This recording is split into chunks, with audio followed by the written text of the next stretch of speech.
Hey y'all, it's your girl Bianca bringing you another episode of I Got You Sis Chronicles. Welcome and welcome back.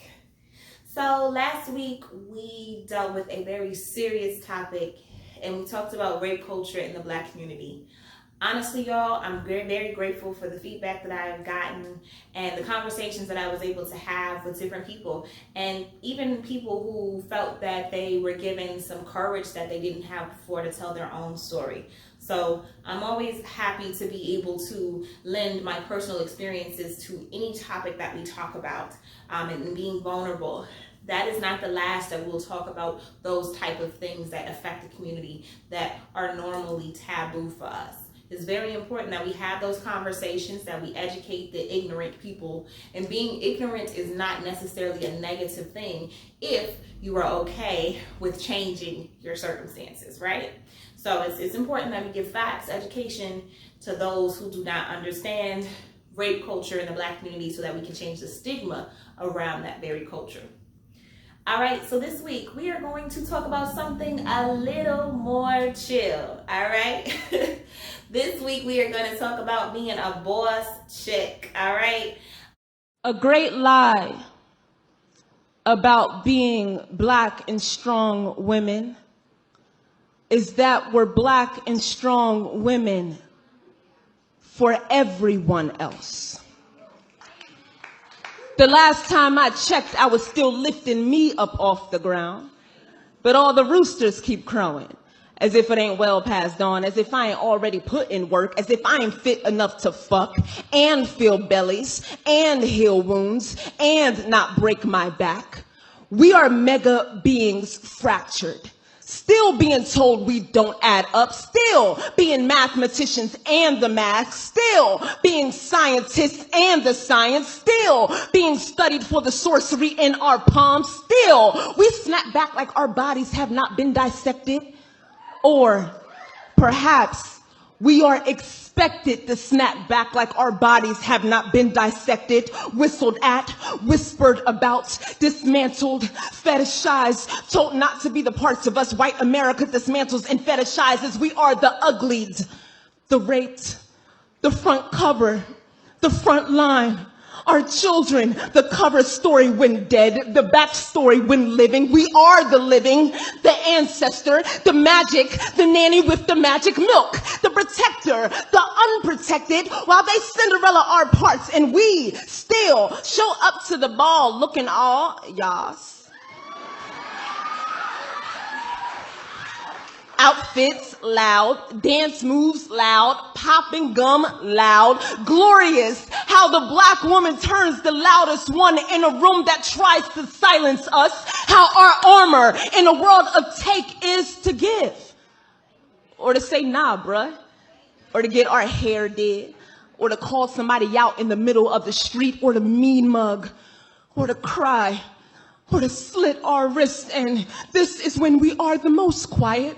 And this is when we are the most like Yahweh, performing miracles while offering up our bodies. So if she chooses to wash away the blood in a bottle of liquor or at the bottom of the bath, I will still call my sister in holy. Each time she emerges from a dark space, I will call my sister in a resurrection. Amen, Harriet, Marsha P. Johnson, Daisy Bates, Ella Baker, Amen, Coretta Scott, I mean Betty Shabazz, 4 little girls in Birmingham, do you rest? Salute Angela, Asada Shakur, Ava DuVernay, Serena Williams, thank you for life, Allison. Salute Alicia, salute Patrice, salute Opal, Oya, Oshun, Yamaha, my yachts, my blessings, mothers of the movement. How do you not weep on red carpet? Salute all my sistren. Do you ever imagine this world stripped of the Black woman?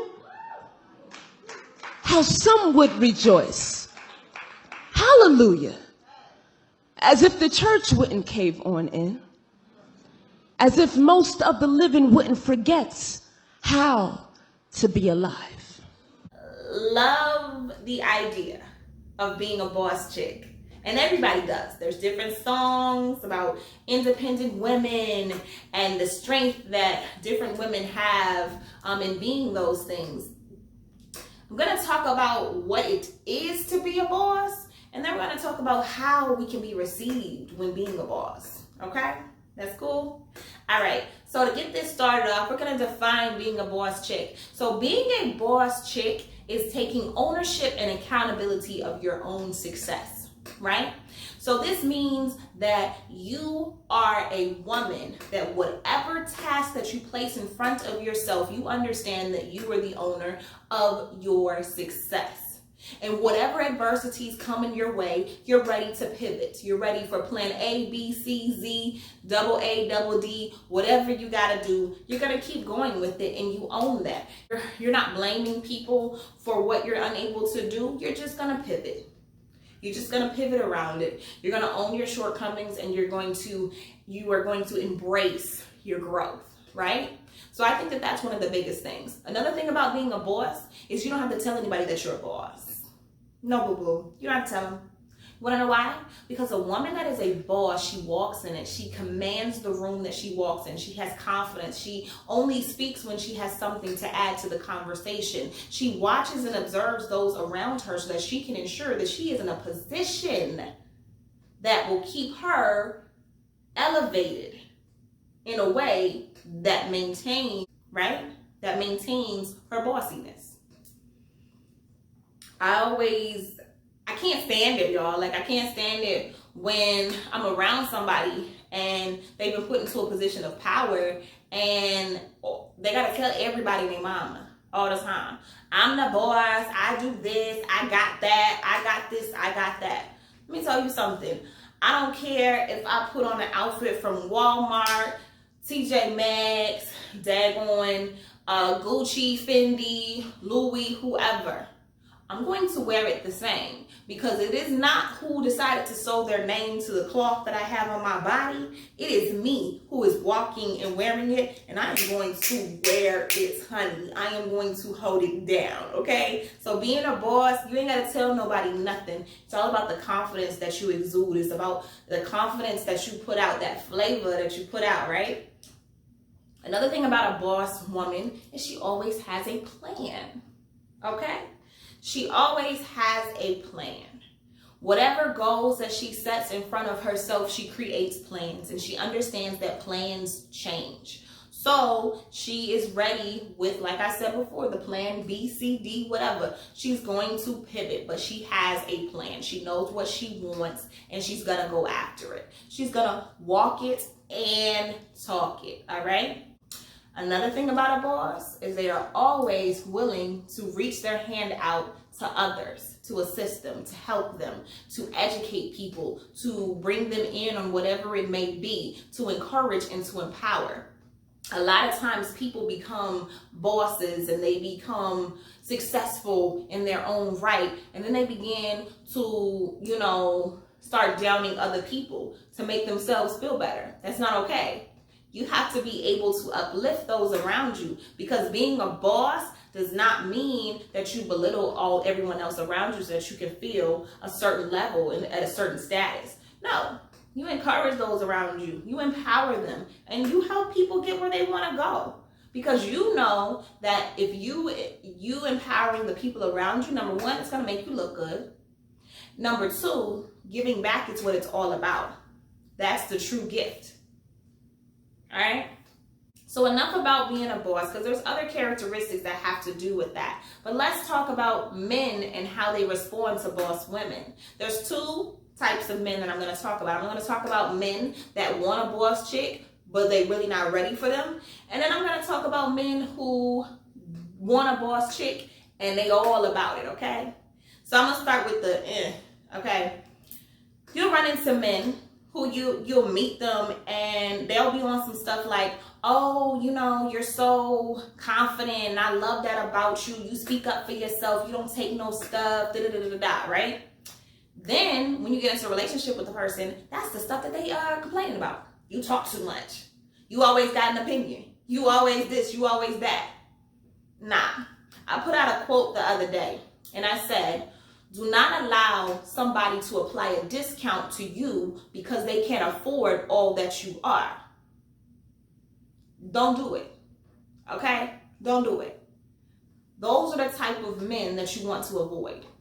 Anybody who feels like they have to diminish you in order to be seen, to be felt, to be heard, that's not somebody you want. That person is not on your level. They need to shop within their budget. They need to shop where they got money for it. If a man is not ready for you, honey, do not diminish yourself to make him be ready, to make him seem ready. Because the more that you diminish yourself, the less of yourself that you are, right? So you'll run into those. You'll run into those men who will sit there. They'll tell you that you need a man and that all that you are is diminishing them and it's pushing them away.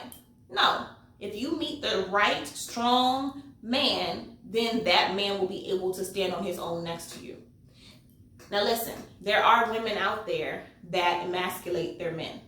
There are women out there that are so used to being independent that they don't know how to let a man exist within their space. So to those women, that's another topic that we're going to talk about another time. What I'm speaking to is a woman who is used to doing on her own, can do it on her own, but she's also respectful when a man is in the space. She allows a man to be a man, right? But in allowing that man to be a man, and that's not to dominate you, that's not to disrespect you, that's not to tell you what to do and when to do it. That's not what that means to let a man be a man. That's just to let them exist within the space. Because when you're trying to coexist with somebody, you have to be able to take a step back on some things so that they can step forward, right? You have to balance it out. I'm talking about when a man feels self-conscious because they know that they're not on your level. You don't have to stay with that man. You don't have to prove yourself to that man to make him feel comfortable. He has to deal with his own anxieties. He has to deal with his own shortcomings. And he has to be confident within himself. Those insecurities are not yours to fix or prove otherwise. All you can do is do the right thing. All you can do is be trustworthy. All you can do is do what you say you're gonna do. And if that is not enough for that man and he still got all this stuff to say and he's still trying to diminish who you are, that man's just not on your level. He's not shopping within his budget. Okay? Now let's talk about our kings, honey. All right. You meet a man who is a boss just like you. Super ambitious, a go-getter, and he is ready for whatever, okay? Because he sees the goals. He wants to travel. He wants to have the family, the house, the cars, the whatever. You know what I'm saying? He wants all those things, and he sees you, and he encourages you. You know what I love? I always think about Will and Jada, right? And I'm sorry to bring them up right now because I know, some other stuff going on with that. But I always think about the time with Will on the red carpet with Jada. And she's walking and he's like throwing his arms out and he's fixing her dress and pulling it to make sure that it's straight. And he's like, this is my queen. And he's one of the highest paid movie actors and everything else. He's built himself up to be an amazing celebrity and person, like world known, So he is, in his own right, he is very much a boss. But he still acknowledges his queen. He still acknowledges that she's a boss too. She's doing her thing and he's encouraging her. She has Red Table Talk and he's been on Red Table Talk with her plenty of times, having conversations, being open in ways that they haven't been open before. Jada's always been pretty open as far as talking about things and giving her opinion, but Will has not. So this is something outside of his comfort zone, but he loves his queen and he acknowledges her. So guess what? He has her back. And that's what you need. As a boss chick, you need a man who has your back, who acknowledges that you're great too. And you're not great because of him. You're great on your own. But together, it's amazing. It's what we doing is dynamic, okay? Together, what we are doing is dynamic. We come in together and we're building each other even higher. You get what I'm saying? That's the type of man that you need when you're a boss. There's also the type of man that might not want to be a boss in the front, on the front lines of things. Sometimes a man will just support his woman behind the scenes. You know, he's a hard worker. He does his thing. I mean, he's going to be a provider for the family. He's going to do all those things, but he doesn't want to be in the light. You know what I'm saying? Like, he's okay. He is doing what he has to do to be a provider. He is doing what he has to do to make sure that his woman is good, but he doesn't want to be out there. And that's okay too, because those men are good as well for boss chicks. Because if that boss chick wants that attention, she wants to be out there, she wants to be known, she wants to be built up in that way, that's okay. But that man right there that's in the background, oh, he is the most secure, because he already knows what it is. He knows that his woman respects him. He knows that that woman is going to give him his respect and honor and appreciation in every way that she can. You know what I'm saying? Like, he knows that. They have that relationship. They have that intact, to where he doesn't need the glory by being seen. He doesn't need to be noticed. He's there. He's there. And he's holding her up. And he's encouraging her. And when she has those times where she doesn't feel okay, or she doesn't feel as confident, or if she can do it, he's right there whispering in her ear, letting her know that, no, baby, you good. I got you. We in this together. You see what I'm saying? So that's another man. And that man right there, that silent king, woo, that's a beast right there. That's a beast. That's a real man right there. Like, that's, child, if you got you one of them, honey, okay, that's you better clink on that one, honey, because that's a good man. That's a for real man. But let's talk about our sister culture when it comes to being a boss. I love my friends, right? And all of my friends are boss chicks, okay? All of my friends are boss chicks in their own right. They command a room with their confidence and with their knowledge and the things that they know and do, their passions and things like that. And I love it, because guess what? We don't break each other down. We are able to celebrate one another. We're able to, we'll brag about each other, like, oh yeah, as if we doing it ourselves, right? Like my homegirl doing something. Oh yeah, she fine. She fine. Like, she good. Like, oh yeah, she does her thing or whatever. Yeah, you gotta go see her. Hold on, let me tag her in this. Let me tag her in that. Oh, let me see. All right, I'm gonna support her. I'm gonna do this. Oh, have you thought about that? Girl, I'm calling on the phone, brainstorming about things, whatever it may be. We holding each other down. And as women, we have to do a better job of that. Just because she's a boss doesn't mean that you can't be a boss. Always keep in mind what I say. The stars in the sky, they still shine bright, even though the other star next to it is shining bright as well. I don't have to dim my light to make you anything better than me, and you don't have to dim your light to make me better, right? We can all coexist. We can all be boss. There is plenty of money to be had in these streets, honey, and you can get it. Like, you can get it without breaking each other down. Like, there has to be that sisterhood. There has to be that encouragement. And you don't have to keep all of your knowledge to yourself. You can teach people things. You can encourage and empower people, because the more people that you encourage and empower, number one, just because they know what you know does not mean they can do what you do.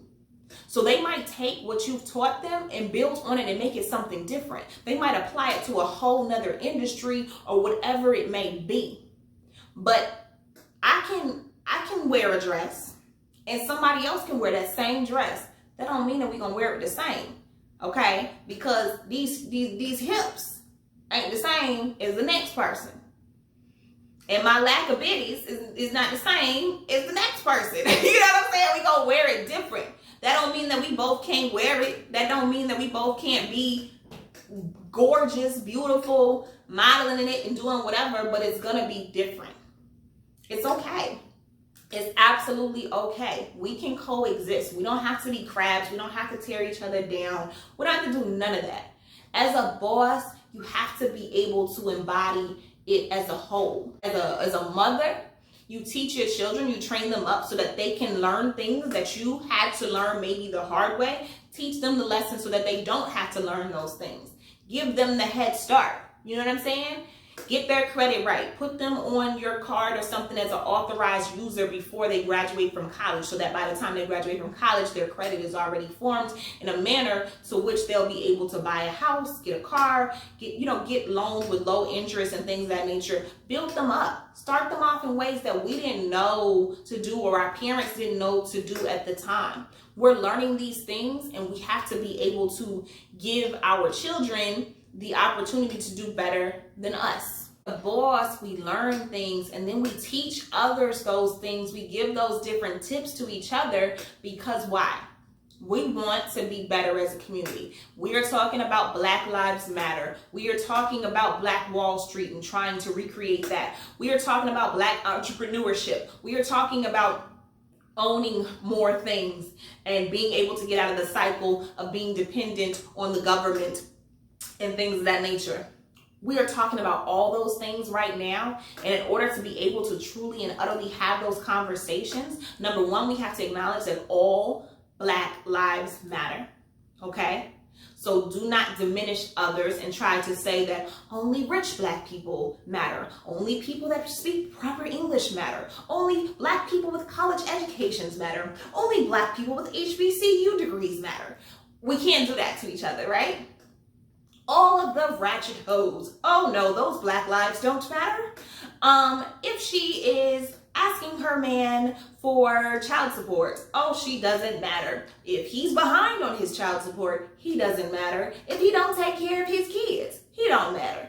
No, we're not saying any of those things, guys. We have to understand that all Black lives matter, and the division within our community as a Black people has to stop in order for us to truly be bosses. So everybody's not going to be a boss in the means of being a CEO, being an entrepreneur, being a founder. But you being a boss chick is about you being accountable and owning whatever your task is, whatever your successes is, whatever your goals is. So we have to encourage and inspire each other and educate each other so that we can find growth in whatever realm it is that we decide that we want to grow within. All right. So it's all love. That's what I have. Love to all my boss chicks, honey. I will see you guys soon. Don't forget to hit that like, share, and subscribe. All right. Mwah. See ya.